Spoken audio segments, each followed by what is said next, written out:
사관생도라든지 수녀들은 정복을 입고 있기 때문에 그 옷이 그 사람의 학교라든지 그 사람의 신분을 나타내게 됩니다.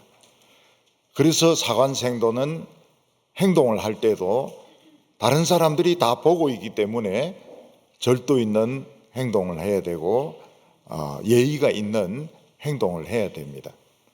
또 수녀들도 모든 사람들이 그 특이한 복장을 보고 있기 때문에 조용해야 되고 단정해야 되고 예의가 있어야 됩니다. 언젠가 국회에서 청문회를 하면서 간호장교 대의를 불러가지고 질문을 막 퍼부었습니다. 그 대의가 잘못 대답하면 형사처벌이 될 수도 있었습니다. 근데 여군 이 간호장교 대의가 얼마나 대단한가 하면 육군 정복을 딱 입고 조금도 위축되지 않고 아주 담대하게 대답을 했습니다. 그때 그걸 보고 사람들이 뭐라고 말했는가 하면 여군 대의가 국방부 장관보다 낫다고 이야기했습니다. 여군 대의가 눈도 좀 찢어졌는데 얼만큼 담대하게 대답을 하는지 아무도 그 여군을 잡아넣지 못했습니다. 한 번은 주일 예배를 보고 이렇게 나가는데 어떤 한 분이 와서 저에게 인사를 했습니다. 근데 머리가 짧고 사복을 입었는데 벌써 이 군기가 몸에 딱 들어있는 겁니다. 저는 이군 작전사령부 부사령관입니다. 이러면서 인사를 딱 했습니다. 이군 부사령관이면 아마 별 서실 겁니다. 그런데 그런 사람이 부관을 데리고 우리 교회 와서 예배를 드리는데 야, 저 사람 참 정말 열심히 있는 크리스찬이구나 이런 생각이 들었습니다. 그런데 막 군기가 탁 들었어요. 눈이 막 번쩍번쩍 하는 것이 정말 이 사람은 크리스찬이고 그 이군 부사령관 자격이 있었습니다. 근데 이분이 저에게 뭐라고 말하는가 하면 목사님 사관학교 나오셨습니까? 이러는 거예요. 또 이 사람은 또 목사님이 또 군기가 들었다고 생각하는 것 같아요. 그래서 사관학교는 아니고 OCS라고. 근데 육군이 이 OCS를 알지 모르겠습니다. 이 OCS가 굉장히 전통이 있고 유명한 이 해군 해병대 장교 선발 과정인데 아마 잘 모를 겁니다. 미국에서는 이게 굉장히 전통이 있습니다. 제가 70차인데 지금 이제 장교들이 150차, 160차 이렇게 나오니까 얼마나 제가 늙었는지 실감이 갑니다. 그 해군사관학교 졸업 예배 때 뭐 사람들이 뭐 기념품도 주고 이러는데 제일 군기가 든 사람이 목사님이더라는 겁니다. 제가 제일 군기가 들었대요. 다른 사람들은 군기가 빠졌는데 목사님이 정말 군기가 들었다고 이야기를 했습니다.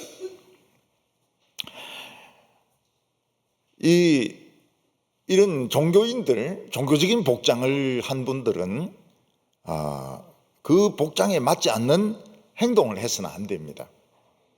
예를 들어서 스님들이 고깃집에 가서 4인분 주세요.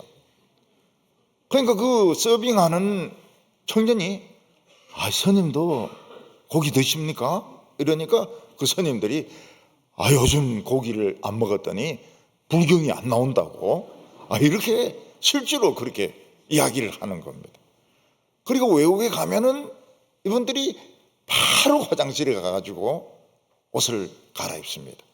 그리고 빵모자만 딱 써버리면 뭐 표시가 안 나니까 뭐 어디든지 이제 갈 수가 있는 겁니다. 또 어떤 교회에서는 제자훈련 프로그램을 하는데 소그룹 마치고 난 뒤에 조니 워커를 가지고 나와가지고 전부 성도의 교제를 위해서 한 잔씩 조니 워커가 양주거든요. 하니까 막 진짜 이 성경 공부가 뜨겁고 좋더라는 겁니다. 그래도 그렇게 하면 안 되죠. 미국 같은 데서는 이 아동 포르노 이 사진을 가지고 있게만 해도 이거는 구속입니다. 근데 어떤 교장 선생님이 굉장히 참 점잖으신 분이고 존경받는 분인데 무슨 일이 있어서 스마트폰을 수색을 당한 겁니다. 그 안에 보니까 막 아동 포르노가 막 엄청 들어있는 거예요. 그 교장 선생님은 바로 구속이 되었습니다. 교장 선생님 답지 못한 것입니다. 우리나라 별 4시 되는 이런 장군이 어느 곳에 가서 강연을 하고 옛날에 어릴 때 친구들하고 같이 술을 마신 겁니다. 군복을 입고 술을 얼마나 마셨는지 휴게소에서 비틀거리는 겁니다. 그리고 다른 일반인하고 뭐 시비가 붙은 것 같아요. 결국 이게 민원이 올라가니까 별 4개가 그냥 잘려버렸습니다. 별 4개까지 올라간 사람이 절대로 군복을 입고 술을 마셔서는 안 되죠. 이 별 4개가 어떤 별 4개인데 그걸 가지고 술을 마시고 그걸 일반인들 다니는 휴게소에서 화장실을 비틀거리면서 가고 이거는 있을 수 없는 일입니다. 저는 제가 한번 보고 참 놀란 게 뭔가 하면 육군 완스타가 그 고속도로 휴게소에서 이빨을 쫙 하는 겁니다. 이야, 이 완스타 이거는 이 참 문제가 많구나. 이거 잘려야 돼. 이게. 어떻게 민간인이 보는 앞에서 칫솔질을 할 수 있습니까? 만약 자기가 정칫솔질을 하고 싶으면 빠져나와가지고 무슨 호텔에 간다든지 군복을 벗는다든지 이렇게 해야지. 어떻게 장군이 민간인들이 보는 앞에서 막 양치질을 그것도 막 아주 야물게 그렇게 할 수 있느냐는 겁니다. 그것은 정말 그 품위가 떨어지는 그 사람의 직책하고는 전혀 어울리지 않는 행동인 것입니다. 요즘 우리 사회는 이런 식으로 예의와 절도를 찾아보기 어렵게 되었습니다. 초등학교에서는 어린이들이 선생님에게 욕을 퍼붓고 또 선생님이 뭐라고 하면 부모가 학교에 쳐들어와 가지고 아니면 전화로 막 욕설을 퍼붓고 또 선생님들은 자살을 해버리고 최근에도 지금 계속되고 있더라고요. 이것은 뭔가 나사가 빠진 사회인 겁니다. 근데 가끔 이 태도가 딱 분명한 사람, 태도가 올곧은 사람을 만날 때가 있는데 그런 사람은 누가 이렇게 이야기할 때 중간에 자르지를 않아요. 이야기를. 우리나라 사람들은 할 말이 얼마나 많은지 남이 뭐라고 좀 말하면 중간에 끼어들거나 말 잘라가지고 자기 이야기를 막 해야 됩니다. 근데 남이 하는 이야기를 끝까지 다 듣고 더 이야기해라고 그리고 대화 나누는 이런 사람들 보면 천년기념물 같은 생각이 들게 됩니다. 왜 이게 진짜 상식적인 건데 남의 이야기를 중간에 자르지 않고 그리고 막 자기 이야기를 장황하게 하지 않는 이것이 상식이고 기본적인 예절인데 이런 사람들이 이 천년기념물로 느껴지는 이유는 그만큼 우리나라가 참 이 상식이 무너지고 예의가 없는 막 그냥 때만 쓰면 통하는 이런 사회가 이미 되어버린 겁니다. 어른들이 때를 쓰고 억지 부리니까 애들도 지금 다 그렇게 하고 있습니다. 그런 중에서 예의를 지키고 남의 이야기를 경청을 해주고 이런 분을 만나면 진짜 더운 날에 생수 마시는 것처럼 굉장히 가슴이 시원해지게 됩니다. 아, 지금도 이런 사람이 있구나. 굉장히 속이 시원해지게 됩니다. 오늘 말씀은 하나님의 지혜를 가진 사람과 세상 지혜를 가진 사람이 이 다른 사람을 대하는 태도에서 엄청난 차이가 난다고 말씀하고 있습니다. 이 하나님의 말씀을 배운 사람은 예의가 있습니다. 절도가 있습니다. 또 다른 사람이 하는 이야기를 충분히 들어줍니다. 거기에 비해서 세상 지식을 배운 사람은 남을 무시합니다. 남이 무슨 이야기할 기회를 주지 않습니다. 변명하거나 설명할 기회를 주지 않고 말 탁탁 잘라가지고 자기 이야기만 막 하고 안 되면 욕 퍼붓고 끝나는데 이게 사람이 가벼운 겁니다. 오늘 첫 번째로 하나님의 지혜는 사람을 겸손하게 한다는 겁니다. 우리가 사는 이 사회는 사람이 입을 다물고 조용히 있으면 바보인 줄 압니다. 바보 취급을 합니다. 반대로 자기를 막 부풀려서 자랑을 하고 말을 막 굉장히 많이 하면 그 사람이 유능하고 똑똑한 사람으로 생각을 합니다. 그래서 사람들은 직장에서나 사회에서나 자기 자신을 자랑을 하고 말을 많이 합니다. 근데 하나님의 지혜는 오히려 우리로 하여금 말을 적게 하게 만들고 겸손한 사람으로 만든다고 말씀하고 있습니다. 12절 말씀을 보면 사람의 마음의 교만은 멸망의 선봉이요 겸손은 종기의 앞잡이니라. 사람들은 다른 사람의 외모를 보고 판단을 하기 때문에 사람이 잘생기고 말 잘하고 아주 적극적인 사람은 유능하다고 판단을 합니다. 그래서 그런 사람이 먼저 성진하고 먼저 좋은 자리에 앉게 됩니다. 근데 이상한 것은 망할 때 보면 그 잘난 체 하고 말 많은 사람이 제일 먼저 망하는 겁니다. 교만은 멸망의 선봉이라 그랬습니다. 왜 그 말 잘하고 잘생기고 똑똑한 사람이 제일 먼저 망합니까? 겪으면 겪어볼수록 처음 생각한 거하고 많이 틀리거든요. 그러니까 나중에는 잘생긴 것도 소용이 없는 겁니다. 말 잘하는 것도 아주 듣기 역겹다 그래요. 사람이 똑똑하고 잘생기고 유능하면 교만하게 되어 있습니다. 이 교만한 사람은 남들보다 빨리 높은 자리에 올라가게 되는데 높은 자리에 올라가면 나타나는 현상이 권태입니다. 귀찮아요. 모든 게 귀찮아요. 거기 앉기 전까지는 그렇지가 않는데 거기 앉으면 귀찮아요. 모든 게 귀찮아집니다.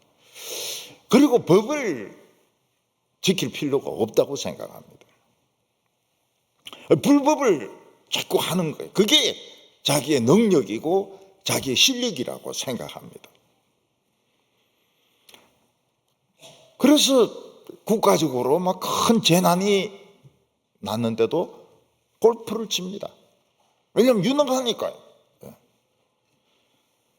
국가적으로 어려움을 당했는데 공짜로 단체 여행을 떠납니다. 공짜 여행이 얼마나 좋습니까? 공짜로 여행을 떠나는 겁니다. 공짜가 어디 있습니까? 누군가는 돈을 낸 거거든요. 아버지가 막 유능하니까 자녀들도 학교에서 다른 애들 막 두들겨 패고 선생님도 간섭을 못 합니다.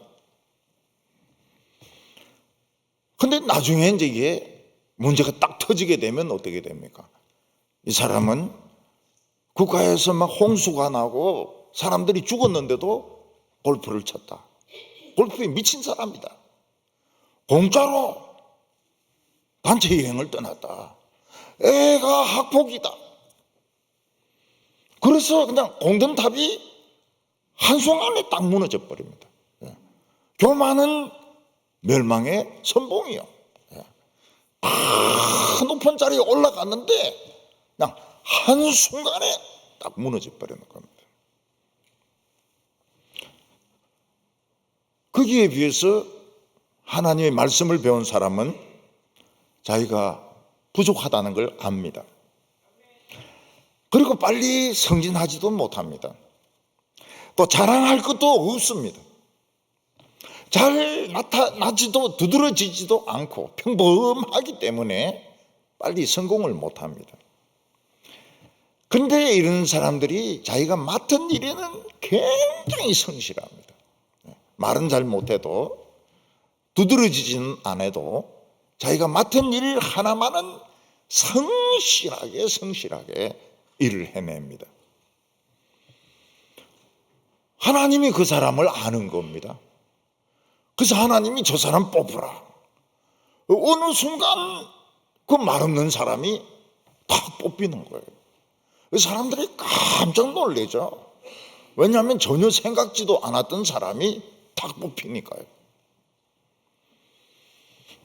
13절에 사연을 듣기 전에 대답하는 자는 미련하여 욕을 당하느니라. 영어도 그렇고 우리나라 말도 그렇고 이야기를 끝까지 들어봐야 결론이 나는 그런 문장들이 많이 있습니다. 그래서 이 말하는 사람이 A라는 말을 지금 하고 있지만 나중에 가서는 탁 뒤집어 가지고 A는 그래서 틀렸다 이렇게 할 때가 굉장히 많아요. 문장들 중에서 우리 한국말도 그렇고 영어도 그렇고 끝에 가서 딱 뒤집는 표현들이 많습니다. 근데 사람들 중에서 신중하지 못한 사람은 지금 막 이야기가 나오자마자 그 말이 맞는 말이라고 막 고개를 끄덕끄덕하고 아첨을 하려고 하고 그 생각이 옳다고 막 이렇게 했는데 끝에 가서 이 사람이 말을 딱 털어가지고 그래서 A는 틀렸다 이래버리면 자기만 망신을 당하는 겁니다. 그래서 하나님의 지혜를 배운 사람은 일단 다른 사람에게 충분히 이야기를 하게 합니다. 이야기를 자르거나 윽박지르거나 막 책망하고 이런 식으로 하면 입을 열지를 않아요. 의사소통은 절대로 안 되는 겁니다. 소통 하는데 그게 소통이 안 되는 거예요. 그냥 이야기하고 싶은 거 있으면 다 이야기해라고 쭉 들어보는 겁니다. 그래서 이 경청이라고 하는 것이 굉장히 중요합니다. 상담 심리라든지 또 교육에 있어서 제일 중요한 것이 경청, 듣는 겁니다. 끝까지 한번 들어보는 거예요. 들어보면 말하면서 자신이 깨닫습니다. 자신이 이건 말도 안 된다 하는 걸 깨달아요. 그래서 끝에 가서 뭐라고 말합니까? 이건 말도 안 되는 소리죠. 이렇게 하면서 자기 스스로가 그냥 해결해버립니다. 성질이 급한 사람은 말을 못하게 해요. 막 중간에 말을 자르고 소리를 지르고 막 책망을 하고 그럼 다시는 마음문을 안 엽니다. 다시는 대화가 안 돼요. 14절에 사람의 심령은 그 병을 능히 이기려니와 심령이 상하면 그것을 누가 일으키겠느냐. 사람이 정신력이 있으면 몸이 병들어도 이 낫고자 하는 그 의지가 있습니다.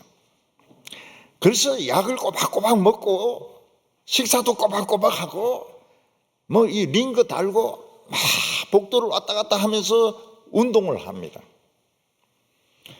근데 사람이 마음이 병들어 버리면 낫고자 하는 의욕이 없는 거예요. 내가 살아서 뭘 하느냐. 약을 안 먹습니다. 약을 강제로 먹이면 혀 밑에 두었다가 쓰레기통에 다 버려버립니다. 식사도 안 해요. 그래서 치료가 더 어려워지는 겁니다. 그 의사가 제일 힘든 게 그거예요. 의지가 없는 거예요. 이 병을 고치려고 하는 의지가 없는 겁니다. 마음이 병들어가지고. 제가 어렸을 때 어느 누구가 화병으로 죽었다, 그런 이야기 많이 들었습니다. 그리고 뭐 그러려니 이렇게 했습니다. 나이가 들어보니까 이게 보통 일이 아니더라고요. 화병은 멀쩡한 사람이 다른 사람이 나쁜 말을 하고 화를 내고 소리를 질러가지고 마음에 상처가 생기고 병이 생기는 것이 화병입니다. 이 화병이 생기면 심장이 제대로 뛰질 않아요. 피를 돌려야 되는데, 정상인은 한 70% 정도의 피를 돌려야 되는데 한 20% 정도밖에 안 돌리니까 힘이 없잖아요. 그러면 심장이 망가집니다. 면역성이 떨어집니다. 그래서 뭐 아무데나 암이 생겨요. 아무데나. 면역성이 떨어지기 때문에 담배를 피우건 안 피우건 폐암이 생기고 위암이 생기고 간암이 생기고.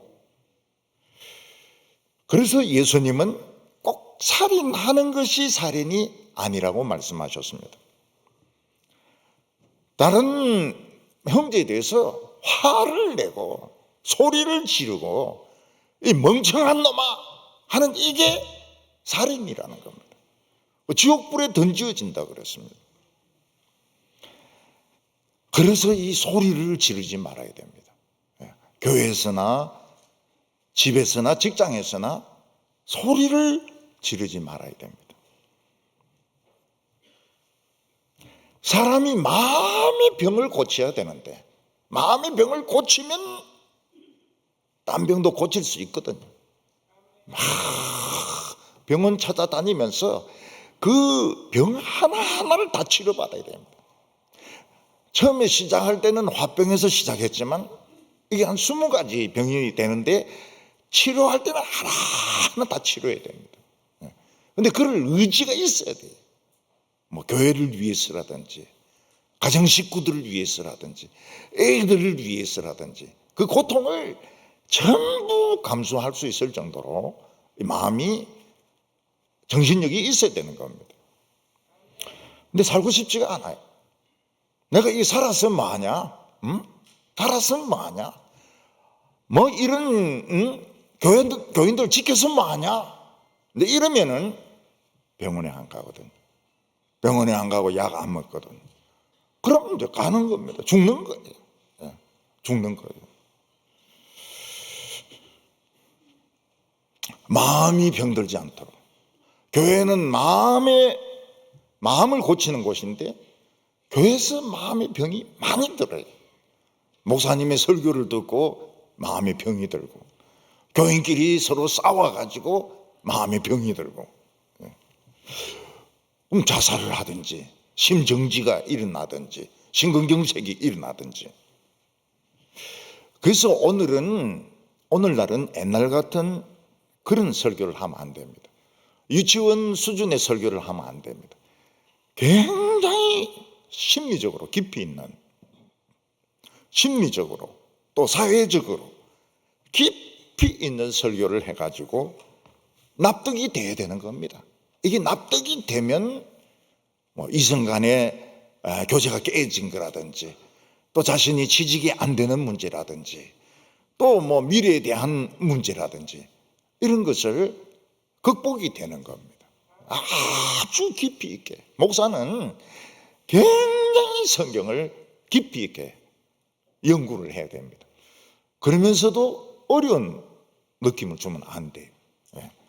이거는 저분이 뭐 신학을 공부했기 때문에 저런 소리를 한다, 이런 느낌이 안 들도록 굉장히 쉽게 설명을 하는데, 사실은 아주 깊은 문제, 본질적인 문제를 달아줘야 되는 겁니다. 두 번째로, 이 하나님의 지혜를 가진 사람은 더 배우기를 원한다는 겁니다. 사람은 어렸을 때부터 신체와 정신이 자라기 시작하다가 어느 순간 딱 멈추면서 쇠퇴가 되게 됩니다. 이 절정이 언젠가? 절정이 50부터 60 사이로 보면 좋습니다. 대개 50에서 60 사이가 그 사람의 인생의 절정기입니다. 절정. 근데 그 시간 지나면 내리막길입니다. 몸도 병나기 시작하고, 그리고 머리도 옛날 같지가 않고, 그리고 뭐 연구나 이런 게 사실은 안 됩니다. 그냥 쇠퇴하는 거예요. 그러면 미래에 대한 비전을 가질 수가 없습니다. 이 쇠퇴하면. 그리고 새로운 일을 계획을 할 수가 없습니다. 왜냐하면 시간이 없는데요. 지금 언제 죽을지 모르는데 무슨 미래에 대한 새로운 계획을 가지겠습니까? 무슨 뭐 학교, 대학원을 다닌 사람이 있기는 있어요. 뭐 70이 돼가지고 대학원에 들어가는 사람이 있기는 있지만은 그런 공부를 해도 어디 쓰겠습니까? 근데 하나님의 백성들은 뭔가를 배웁니다. 뭔가를 배워요. 하나님의 말씀도 배우고 또 연관된 것도 배우고. 근데 배우는 동안에는 늘지를 않습니다. 하나님의 백성들이 뭔가 공부를 하는 동안에는 늘지를 않습니다. 뭐 언어를 공부한다든지, 영어를 새로 공부한다든지, 아니면 뭐 심리학을 새로 공부한다든지, 또 어떤 성경에 대해서 깊이 연구한다든지, 공부하는 동안에는 늘지를 않습니다. 그래서 15절에 보면 명철한 자의 마음은 지식을 얻고 지혜로운 자의 귀는 지식을 구하느니라. 명철한 자는 자꾸 배우려고 합니다. 그 배우는 동안에, 배우려고 하는 의지가 있는 동안에는 늘지를 않습니다. 요즘 목회자나 기업가들에게 인문학을 공부해라, 그런 이야기들을 많이 합니다. 이 목회자가 신학만 자꾸 이야기하면 이게 죄다, 죄가 아니다, 그 이야기만 계속 하는 겁니다. 신학자면 신학자일수록 이건 죄다, 죄가 아니다, 막 그것만 자꾸 이야기하니까 폭이 굉장히 좁아요. 교인들이 미치는 겁니다. 죄냐, 죄가 아니냐. 공장을 경영하신 분들은 기계밖에 모르지 않습니까? 기계. 고장이 났느냐, 고장이 안 났느냐, 이 신제품이냐, 아니냐, 그것만 가지고 자꾸 이야기를 하기 때문에 폭이 좁은 거예요.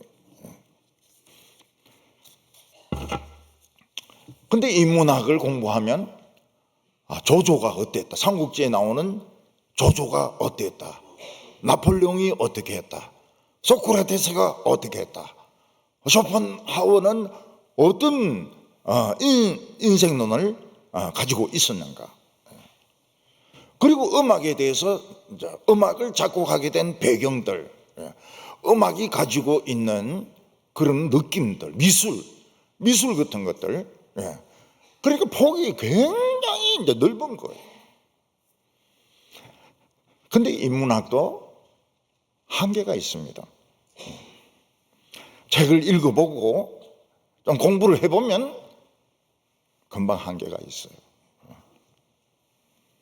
그 소리가 그 소리일 때 많고, 결국은 그것도 한정된 지식인 겁니다. 모아놓으니까 막 엄청나게 보이는데, 그리스 신화 그거 다 음담패설이거든요. 음담패설. 그 음담패설의 주인공이 주피터 아닙니까? 주피터는 안 건드리는 여자가 없습니다.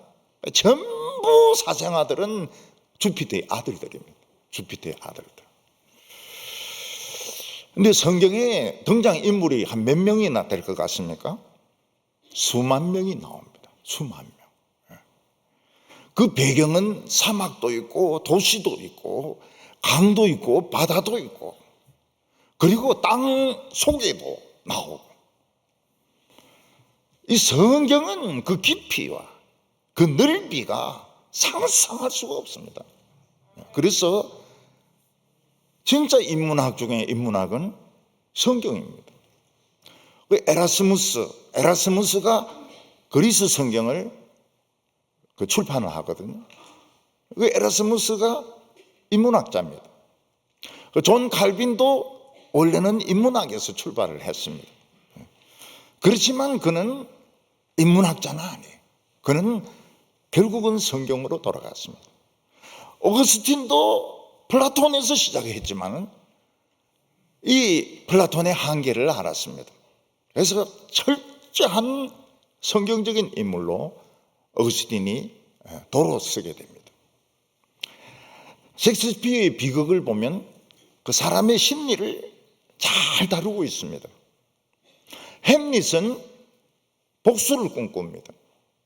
자기 삼촌과 어머니가 아버지를 죽이고 왕위를 빼앗았다, 이 복수를 꿈꿉니다. 맥베드는 왕이 되기 위해서 자기인데 그렇게 잘해준 왕을 죽입니다. 그래서 무슨 저주가 나오게 됩니까? 맥베드는 잠을 자지 못할 것이다. 맥베드는 잠을 잃어버렸다. 왕을 죽이고 난 뒤부터는 불면증으로 고통을 받게 됩니다. 리어 왕은 뭡니까? 아니, 노망이죠, 노망. 완전 노망이고 치매고 독선이고, 그러다가 딸들에게 다 버림을 받는 겁니다. 오델로는 무어인 아닙니까? 흑인이잖아요. 흑인인데 백인 부인하고 결혼하니까 열등감이 있는 겁니다. 그래서 누가 중간에서 쓱쓱거리니까 자기 부인 목 졸라 죽여버리고 자기도 자살을 합니다. 열등감을 다루고 있습니다. 그러니까 이 셰익스피어의 이 비극을 보면 사람의 심리를 잘 묘사한 것을 알 수 있습니다. 우리나라 이 텔레비 역사 드라마, 대하 드라마에서 아주 그 큰 사극을 3개나 만든 작가가 있습니다. 그 사람은 태조왕건, 그리고 왕자의 난, 태종이죠. 조선시대 태종. 그리고 야인시대 김두한. 이 대하 드라마를 3개나 이 사람은 성공을 시켰습니다. 근데 이 작가가 초등학교밖에 못 나왔어요. 이 엄청난 드라마 작가가 학벌이 초등학교입니다. 근데 이 사람은 공부를 했습니다. 조선 왕조실록을 다 외워버린 겁니다. 조선 왕조실록. 남한에는 나오기 전에 북한에서 나온 것을 구해가지고 외워버린 거예요. 그리고 한국 단편 소설 전집을 구해가지고 다 외워버린 거예요. 그 표현들을 전부 다 외워버린 거예요. 근데 이게 공부죠. 그러니까 하나님의 백성들이 공부를 한다, 그 귀가 지혜를 듣기 원한다 하는 것은 무슨 학위를 따기 위해서 어떤 정규 코스로 들어가는 것을 말하는 것이 아닙니다. 자기가 원하기 때문에, 자기가 좋아서, 자기가 좋아하는 쪽을 그냥 들고 파는 거예요. 들고 파는 거예요. 그 초등학교 출신이 이런 대하 드라마 태조왕건이라든지 왕자의 난이라든지 그 다음에 뭐 야인시대 이런 걸 쓴 걸 보면 사람들이 이해를 못합니다. 도대체 이 사람은 어디서 문학을 배웠느냐. 자기가 배운 거예요. 헌책방에 가가지고 책을 사가지고 죽도록 읽은 겁니다. 그 신학만 공부한 사람 보면 맨날 싸웁니다. 네가 옳으냐 내가 옳으냐. 가만히 들어보면 그 소리가 그 소리입니다. 예, 그 소리가 그 소리. 표현만 좀 들린 겁니다. 그런데 죽자고 싸웁니다. 죽자고 싸워. 암이 생길 정도로 막 싸웁니다. 근데 배우는 자세로 그 사람이 하는 말도 좀 배우고 또 딴 사람이 하는 말도 좀 배우고 배우는 자세로 공부를 하면 늙지를 않습니다. 저는 뭐 법정의 글도 책도 몇 개 좀 읽어보기도 하고 그 다음에 뭐 성철 그것도 책도 좀 읽어보기도 하고 책 굉장히 재미있어요. 너무너무 재미있어요. 성철 그 제자가 원택이거든요. 원택이. 이 원택이 이게 연대 출신이라고요. 연대 출신. 그러니까 이제 절에 가가지고 뭐 좀 한마디 들으려고 하는데 이 성철 스님이 네 맛 중대버리라. 이 말에 그냥 마음에 못이 박혀가지고 어떻게 하면 중이 됩니까? 내 만나려면 부처님인데 절을 3000번 해야 되는데 너는 못됐으니까 30,000번 해라. 그 30,000번을 한 거예요. 절을 허리 막 부러질 정도로 30,000번을 한 거예요. 그리고 이제 이 절에서 밑에 맨 밑바닥부터 이제 이렇게 시작하는데 어느 날 와가지고 네 아직도 도망 안 갔나? 이 도망갈 놈이 안 가고 왜 있나? 뭐 이러면서 막 야단치는데 처음에는 부드럽게 네 중대라 이래놓고 나중에는 이 도망갈 놈이 안 나고 아직도 있느냐? 이래가지고 야단도 많이 맞고 매도 많이 맞고 말이죠. 어느 날 막 그 스님의 그 등을 밀어드리는데 앞이 안 보이지 않습니까? 안경이 눈이 나쁘니까. 그러니까 그 머리를 막 민 거예요. 그러니까 이놈이 내 머리를 베끼려고 하느냐 이러면서 또 따기를 맞고 말이죠. 서울로 또 심부름을 보냈습니다. 그 경북고등학교 출신이니까 경북고등학교 야구를 하는 거예요. 그래서 이제 동대문 운동장에 가가지고 중옷 입고 막 경북고등학교 응원하는데 카메라가 그 중만 이렇게 찍는 거예요. 이게 중이 하도 응원을 열심히 하니까 그 스님이 텔레비를 보고 있는데 그 놈이 자꾸 나오는 거예요. 저는 내 심부름 시켰는데 저놈이 왜 저 야구장에서 나오냐?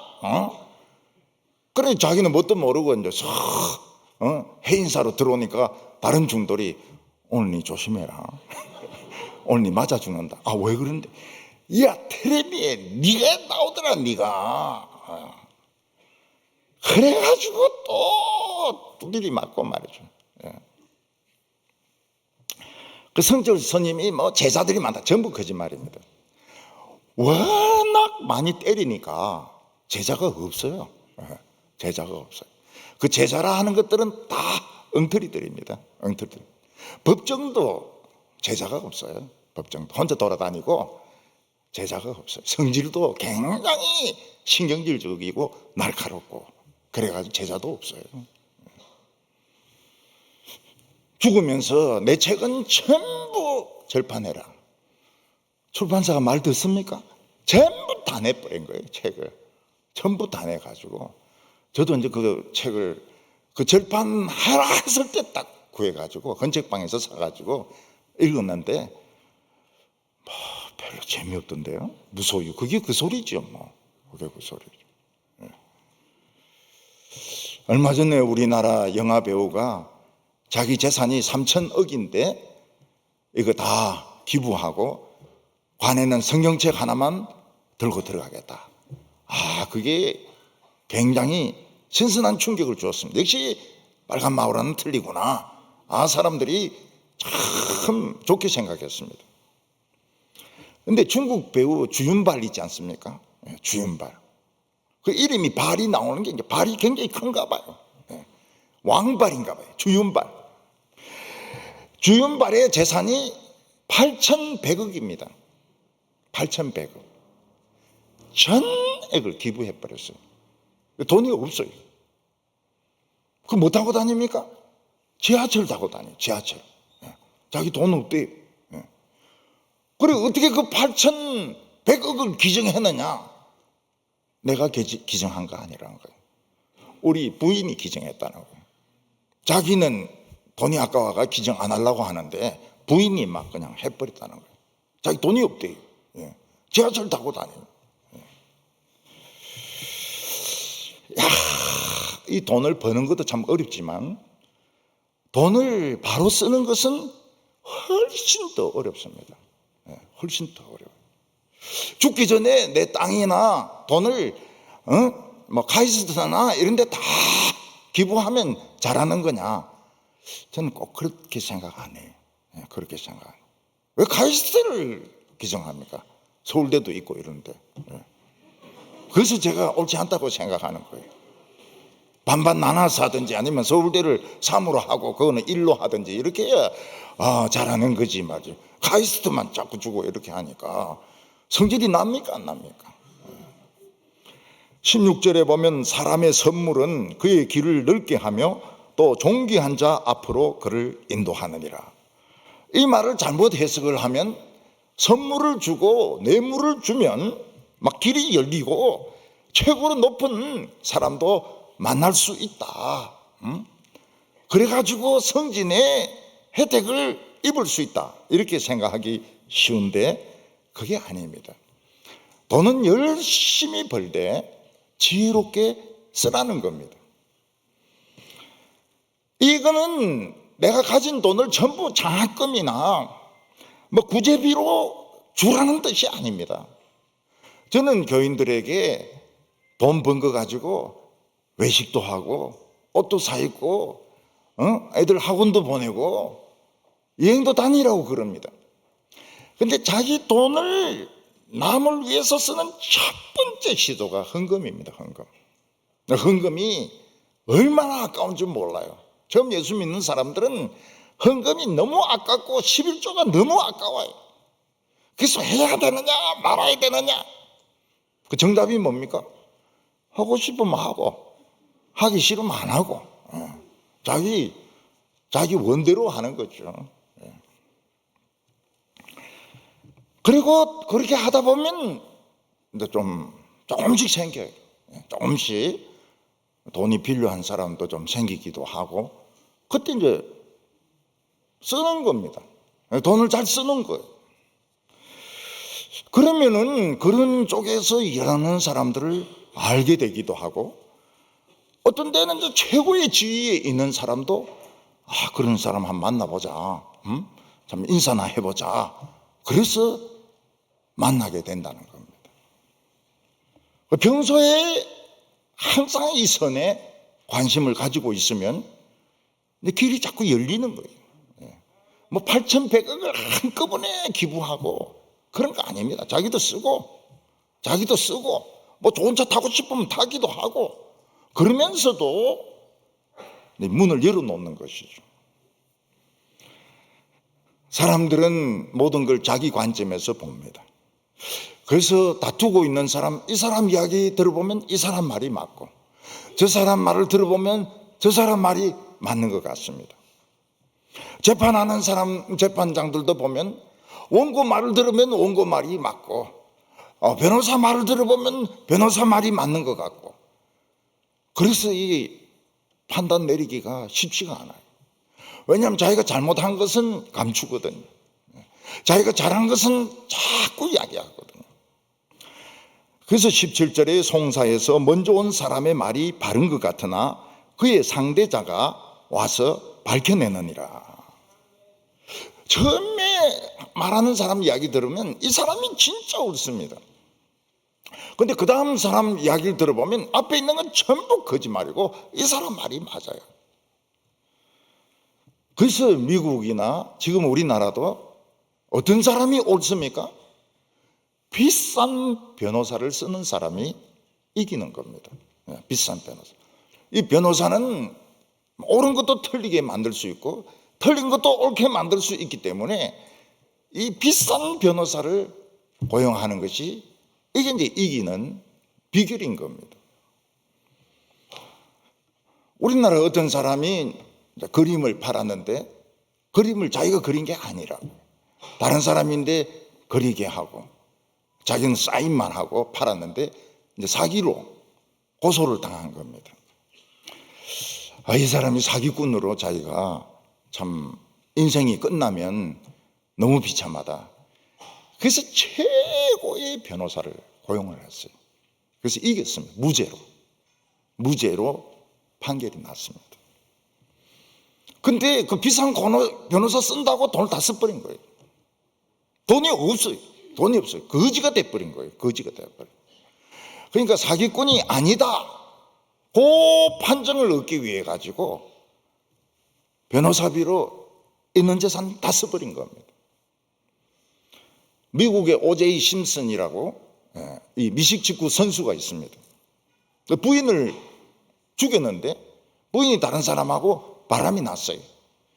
죽인 것이 거의 확실합니다. 거의 확실해요.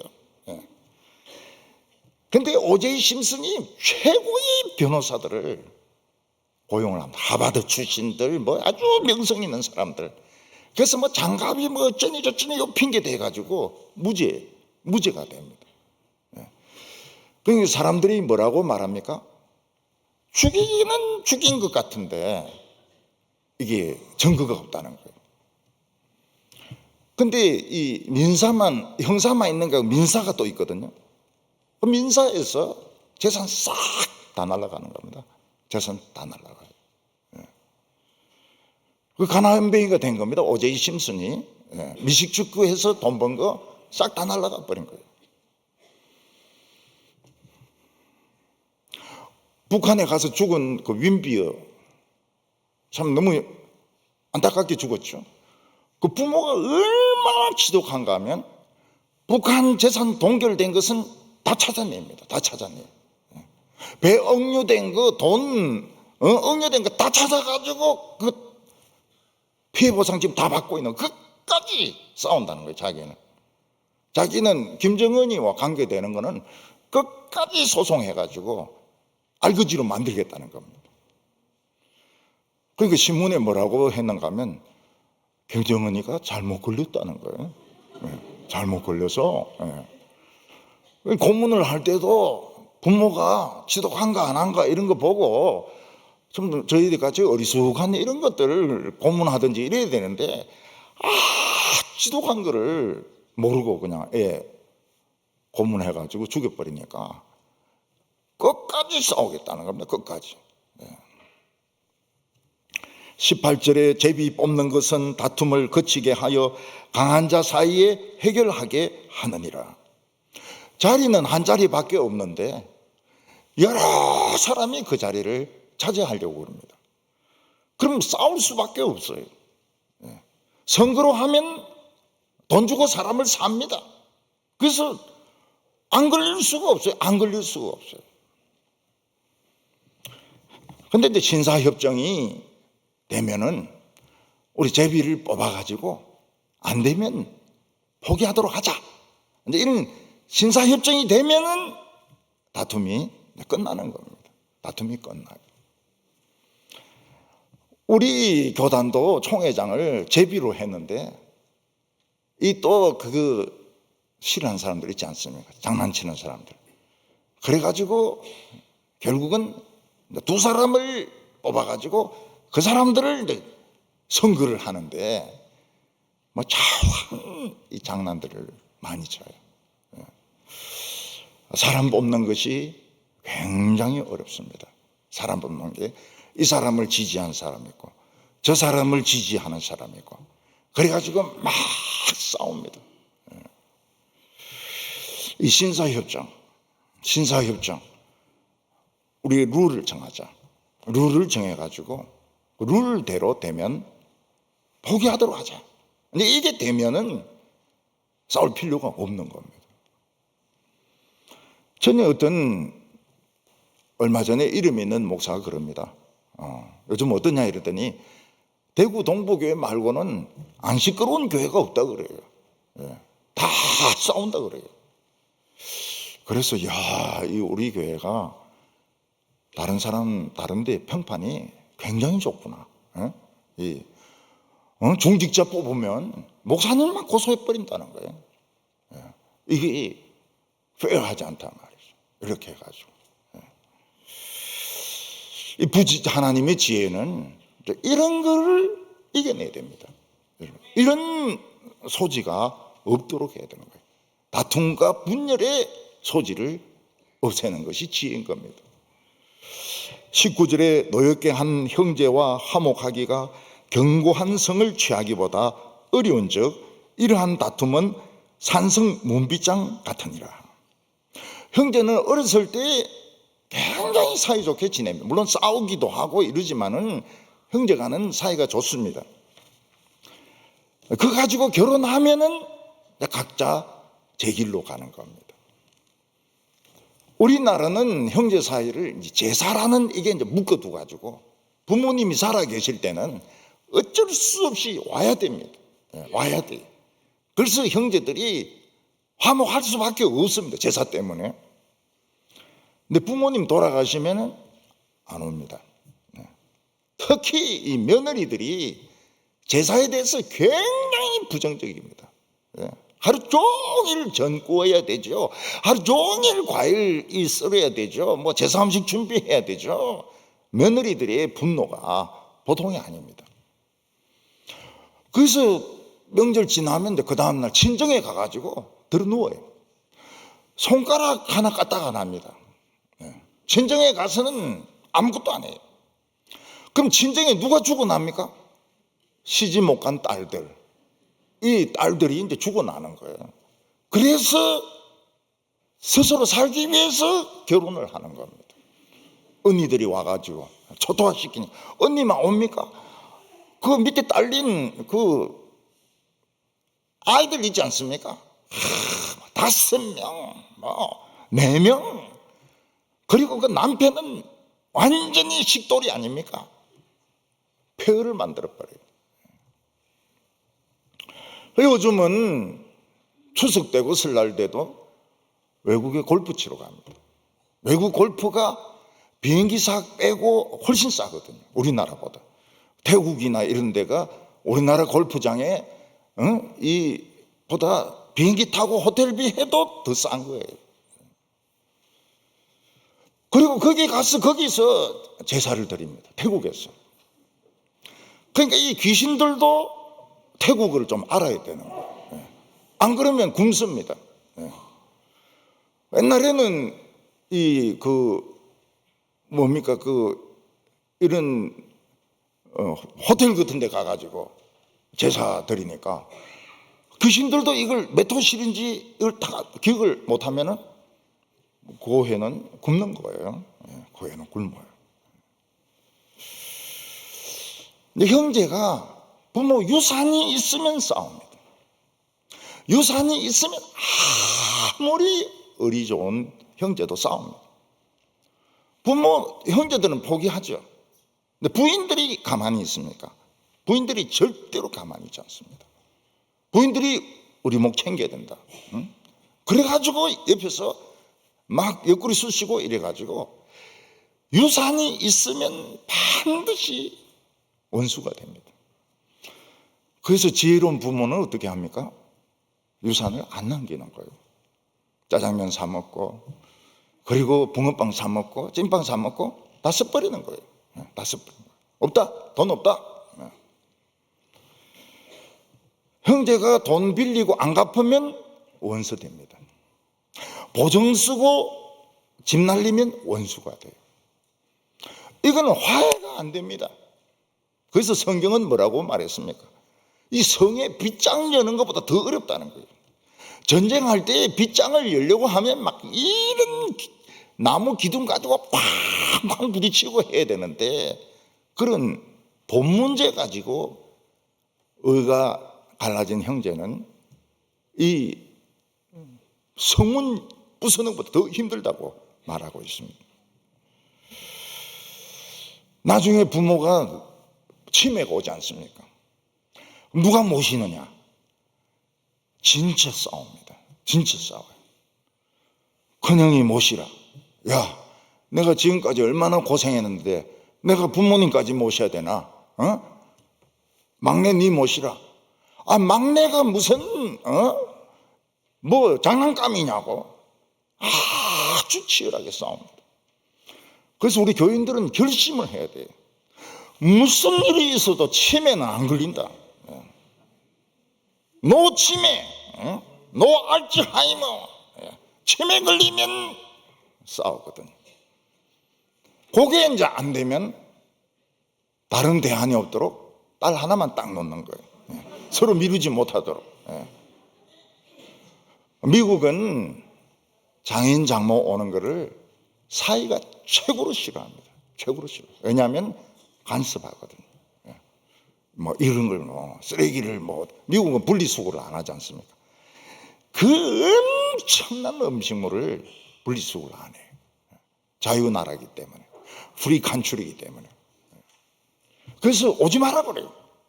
장인 장모 오지 마라 그래요. 우리 집은 정반대입니다. 이 사위가 장모를 너무 좋아해요.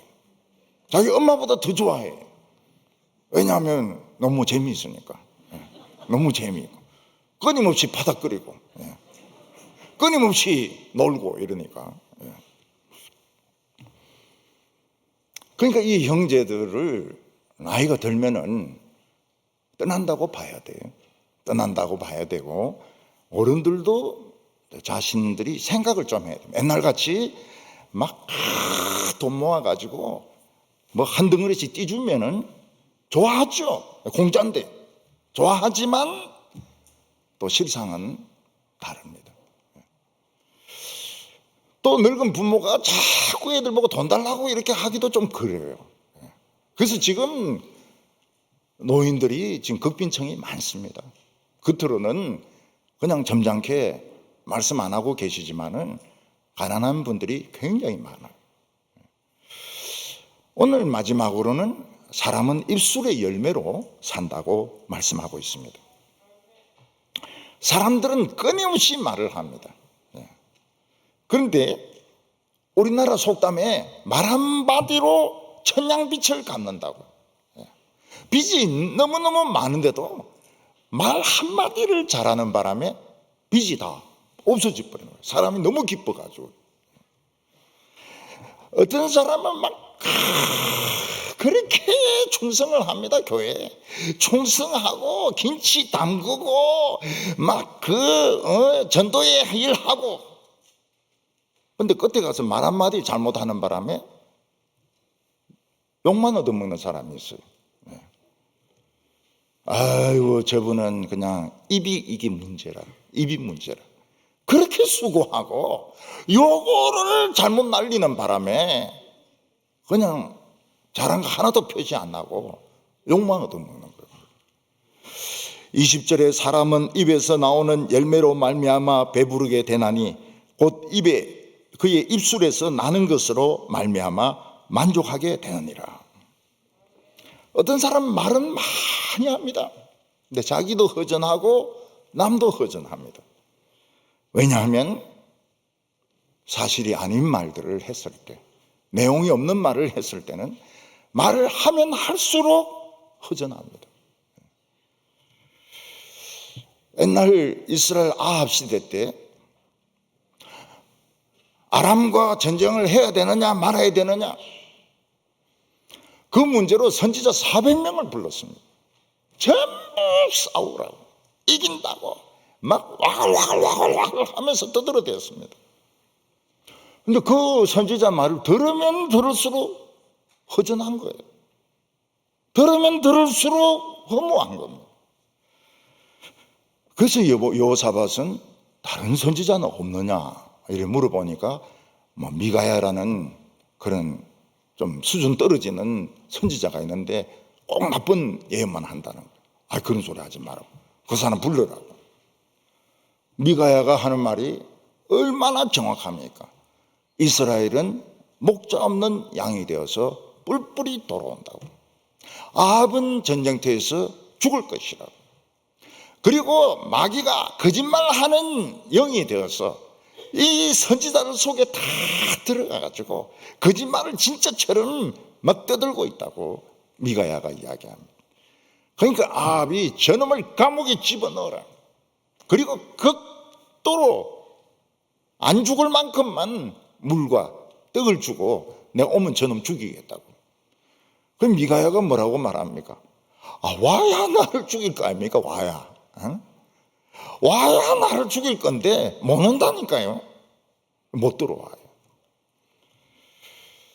사람들이 쓸데없는 말 길게 하는 것보다는 옳은 말 딱 한마디 하면 전부 시원합니다. 왜냐하면 성령이 역사하거든. 성령이 만족감을 주거든. 왜 뭐가 옳고 뭐가 틀린지 모릅니까? 공부를 안 해요. 우리나라 사람들이 박사학위를 받고 자리 차지하고 난 뒤에는 공부를 안 해요. 그 과학이 뭔지 모릅니다. 생태가 뭔지 몰라요. 그러니까 이 사이비 교수들이 막 통계 늘어놓으면은 대꾸를 못하는 거예요. 공부를 안 하니까요. 사실 통계 가지고 떠드는 사람들이 제일 비겁한 사람들입니다. 자기 논리로 안 되니까 통계를 끌어오고, 그 통계가 누가 조사를 했고 표본이 어떻게 되고 그 아무것도 없어요. 21절에 죽고 사는 것이 혀의 힘에 달렸나니 혀를 쓰기 좋아하는 자는 혀의 열매를 먹으리라. 사람의 혀에는 독이 있습니다. 나쁜 의도로 말을 하면 그 말 들은 사람들이 죽어갑니다. 몸에 독이 퍼지기 시작합니다. 그 독을 해독을 해야 되는데 해독하는 것이 하나님의 말씀입니다. 빨리 하나님 말씀 들어야 됩니다. 직분과 신분 그거 다 떠나가지고 바른 복음을 들어야 됩니다. 그래야 이 독이 빠져나가지. 그렇지 않고 참고 있으면 계속 봉사만 하고 이러면 어느 날 자살합니다. 목사가 자살해요. 교인이 죽습니다. 호주에 어떤 이혼녀가 있는데요. 그 이혼한 시집 식구들을 다 초청을 한 겁니다. 화해하자. 내가 한번 식사 대접을 하겠다고. 그래서 그 이혼한 남자의 엄마, 아버지, 장인, 장모 그리고 친척들이 그 이혼녀 집에 다 왔어요. 근데 정작 그 남편만 안 온 겁니다. 회사에 일이 있어가지고 안 온 거예요. 이 이혼녀가 버섯 요리를 대접을 했습니다. 아주 맛있게 요리를 해가 대접을 했습니다. 시집 식구들 전원이 죽었습니다. 왜 그럴까요? 안에 독버섯이 들어있는 겁니다. 독버섯이 복수를 한 겁니다. 자기가 시집에서 당한 복수를 이 파티하면서 다 죽여버린 거예요. 근데 정작 복수하고 싶었던 남편은 살았어요. 안 오는 바람에. 그래서 함부로 누가 초청할 때 가지 마세요. 그리고 요리가 버섯 요리다. 절대로 가지 마세요. 버섯 요리라든지 보그라든지 이런 거 절대로 가지 마세요. 라면에 보그 넣으면 엄청 맛있다. 속지 마세요. 갑니다. 그냥 바로 12시간 안에 그냥 갑니다. 무섭죠. 여자가 분을 품으면 5,6월에도 막 찬소리가 내린다더만은. 근데 이걸 두고 이야기하는 겁니다.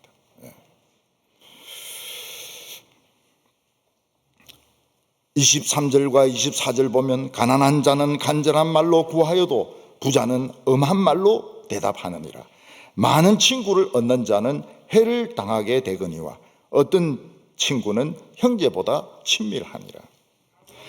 가난한 자는 다 부담스러워합니다. 왜냐하면 돈 빌려달라 할까 싶어서. 그 친형제들도 싫어해요. 만나고 오는 것을 싫어하고 교인들도 오는 걸 싫어합니다. 왜냐하면 돈 빌려달라 할까 싶어가지고. 그래서 친구가 없는 거예요. 친구가 없어요. 아무도 가까이 안 하니까요. 그래 부자인데 막 참 친절하게 이야기하는데 부자는 막 틱틱거리는 거예요. 그 틱틱거리는 게 뭡니까? 돈 빌리 달라는 소리 하지 말라는 거예요. 네 알아서 살아라는 겁니다. 이럴 때 성도들은 이게 광야의 때구나, 하나님을 바라봐야 될 때구나. 그래서 부자가 틱틱거리면 가까이 하지 말라고요. 가까이 하지 말고 하나님은 자꾸 쳐다보라는, 하늘을 바라는 거예요. 어떤 사람은 많은 사람을 아는 것이 성공의 비결이다. 명함을 모으는데 온 책상 서랍이 명함입니다. 아무 소용없어요. 명함은 소용이 없습니다. 그런 사람이 많으면 많을수록 경조사 때 돈만 나갑니다. 결혼식 그 청첩장이 뭡니까? 그게 청구서 아닙니까? 청구서. 장례식 청첩장이 청구서 아닙니까?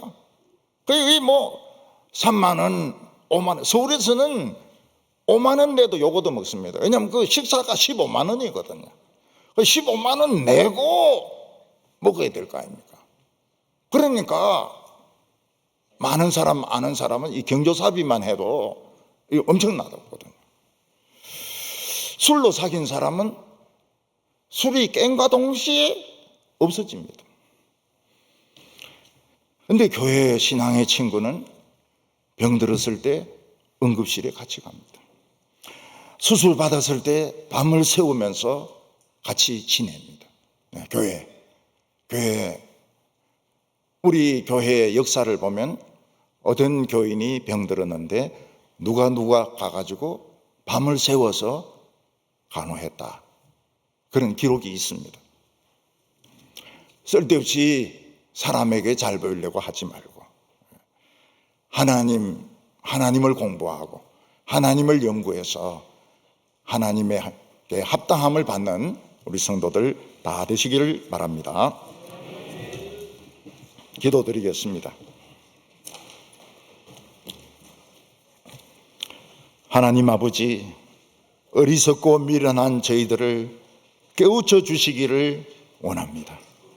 우리는 이 세상에서 무엇이 옳고 그른지 모르고 있습니다.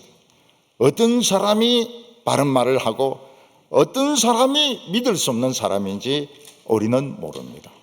하나님, 저희들에게 말씀에 충만한 은혜를 주셔서 잘 분별하게 하여 주시고 말을 조심하게 하여 주셔서 나의 입술의 도구로 인하여 상처받는 사람 없게 하여 주시고 하나님의 심판대에 섰을 때 부끄럼 당하지 않게 하여 주시옵소서. 예수님의 이름으로 기도하옵나이다. 아멘.